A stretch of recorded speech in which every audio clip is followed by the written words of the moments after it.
Houve confrontos entre policiais e manifestantes em Durban, na África do Sul, nesta quinta-feira. A confusão aconteceu durante um protesto contra o preconceito depois de vários incidentes de caráter xenófobo. Nas últimas 2 semanas, pelo menos 6 pessoas morreram na cidade em vários ataques contra lojas que pertencem a estrangeiros. No início do ano, a violência também afetou Soweto, perto de Joanesburgo. Este dia é muito importante porque quero dizer não a esses ataques xenófobos e apoiar as pessoas para mostrar que somos todos irmãos e irmãs. No caminho da passeata, que reuniu milhares de pessoas, líderes religiosos e políticos exibiram bandeiras dos 54 países do continente africano. A frustração é cada vez maior na África do Sul entre a população negra. O crescimento econômico é fraco e o desemprego chega a 25% da população, atingindo 1 em cada 2 jovens. O presidente Jacob Zuma condenou os ataques e pediu o fim da violência.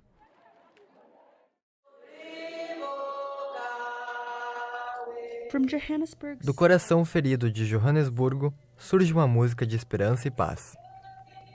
Uma onda de violência xenofóbica tomou a nação do arco-íris, que provocou protestos e confrontos nas cidades de Durban e Joanesburgo. Centenas de estrangeiros que moram na África do Sul, a maioria de nações africanas como Congo, Etiópia, Malawi, Nigéria, Somália e Zimbábue, foram expulsos de suas casas. Policiais prenderam centenas de pessoas e o presidente Jacob Zuma apelou à nação por paz.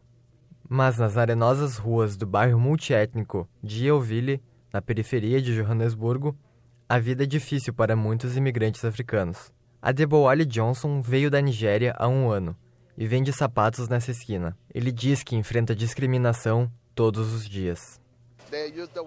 Eles dizem, volte para o seu país, o que você está fazendo aqui? Se o seu país é bom o suficiente, por que você veio para cá? E eu não entendo muito bem a língua. Machuca meu coração ver que os meus companheiros de cor negra me tratam dessa forma. Muitas pessoas, como esses congoleses que fugiram da crescente repressão do presidente Joseph Kaliba no seu país, dizem que não têm nenhum outro lugar para ir. Eles dizem estar enojados com o seu novo país. Quando eu saí do meu país, queriam matar-me e Kabila assistia a toda essa situação. Agora, querem matar-me de novo. Nós acabamos desse jeito. Até no futebol se vê os problemas. O Congo não pode jogar com a África do Sul. Nós não queremos esse relacionamento, porque ele não serve para nada. Líderes religiosos dizem que apenas orações não serão o suficiente para resolver os problemas que motivam os ataques de ódio. Para nós é um ódio motivado pela situação socioeconômica, por causa do desemprego que se passa na África do Sul. Jacob Mamabolo, oficial do Congresso Nacional Africano na área de Joanesburgo, diz que seu governo trabalha para corrigir os erros, mas que eles têm um grande trabalho à frente. Queremos reverter completamente o legado do colonialismo, que data mais de 300 anos. Eu estou convencido que a xenofobia que nós vemos é apenas de casos isolados. E ele não é o único a ter esperanças. A xenofobia foi o maior tópico de discussão na África do Sul por semanas, mas muitos sul-africanos dizem que a resposta é simples.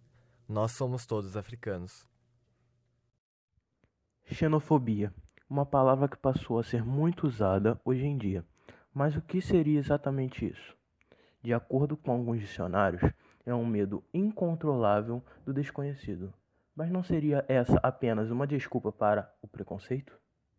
Os xenófobos têm aversão a povos de outras culturas, se sentindo superiores às outras etnias e acabam muitas vezes violando alguns dos direitos humanos, como veremos a seguir. Com a guerra civil na Síria, muitos habitantes estão sendo obrigados a sair de seu país em prol de sua segurança. Muitos estão indo para os campos de refugiados em países vizinhos, que compartilham da mesma cultura e etnia, tornando mais fácil a adaptação. Porém, esses campos estão superlotados devido ao grande fluxo de refugiados, e por isso os sírios buscam refúgio em países na Europa. Alguns países abriram suas portas para os refugiados, mas a grande maioria fechou seus olhos para a situação, por medo de desestabilizar sua economia, ou até mesmo por medo de terrorismo, que é reforçado com os estereótipos sobre o Oriente Médio, provocando a morte de centenas de sírios. Contudo, mesmo alguns países que receberam os refugiados de braços abertos estão começando a rever suas decisões. O que antes eram "sejam bem-vindos à Alemanha", por exemplo, se transformou em uma mensagem de ódio e repúdio. Sua justificativa é que, se receberem mais sírios, sua cultura será perdida ou até misturada. Misturar sangue europeu com árabe é praticamente uma ofensa, e seus empregos serão passados aos refugiados, mesmo que os próprios europeus não os tenham.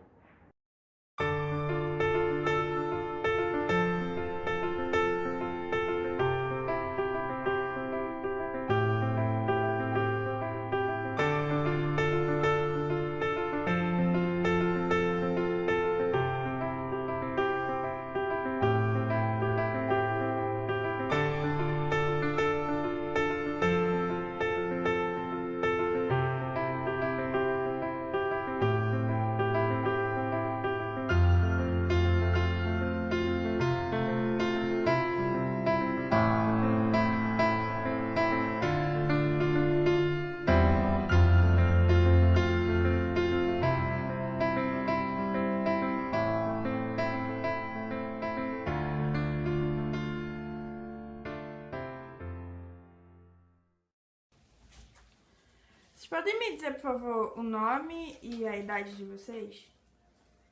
Valtemir Ferreira dos Santos, 77 anos de idade.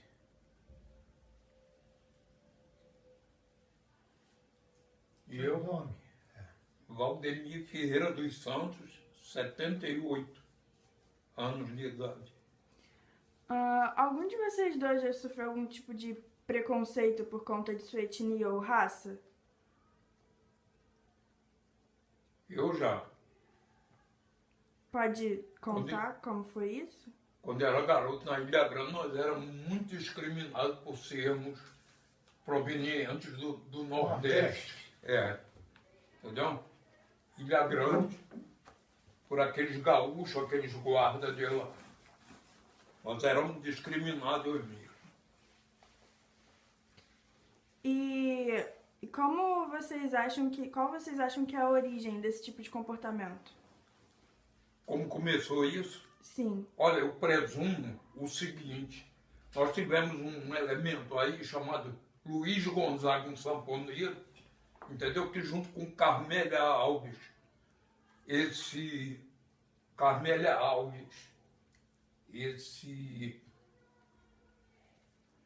é Luiz Gonzaga, Carmélia Alves, aquele não sei que Dantas, entendeu?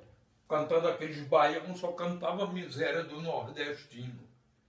Que eu vim lá de riba do meu bodocó, só trazia vergonha e a cara, viajando num pau de arara. Na época do Getúlio Vargas, o nordestino, quando migrava do Nordeste aqui para a região Sudeste, já tinha serviço preparado para eles. Era obra, serviço pesado.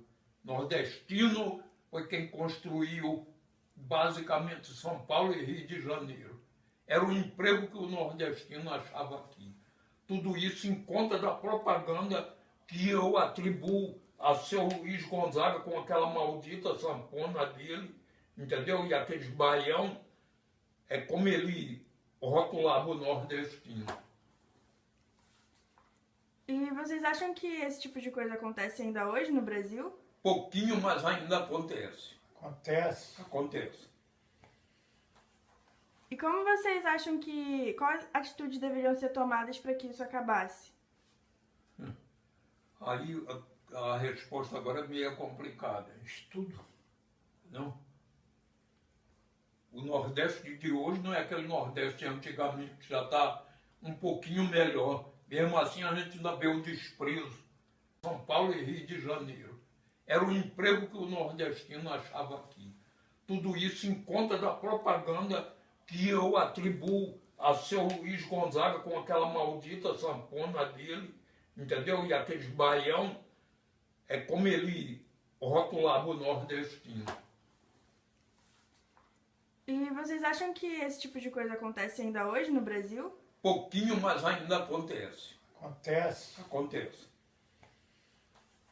E como vocês acham quais atitudes deveriam ser tomadas para que isso acabasse?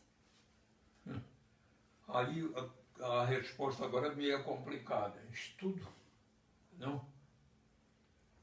O Nordeste de hoje não é aquele Nordeste antigamente, já está um pouquinho melhor. Mesmo assim a gente ainda vê o desprezo, entendeu? Cadê essa transposição desse São Francisco, hein? Do Rio São Francisco, que ia levar água para milhares que morrem de sede, caminha quilômetros para uma bacia de lama para beber, entendeu? Isso eu vejo em reportagem de televisão. O Nordeste ainda é praticamente abandonado, entendeu? Tá, é isso. Muito obrigada.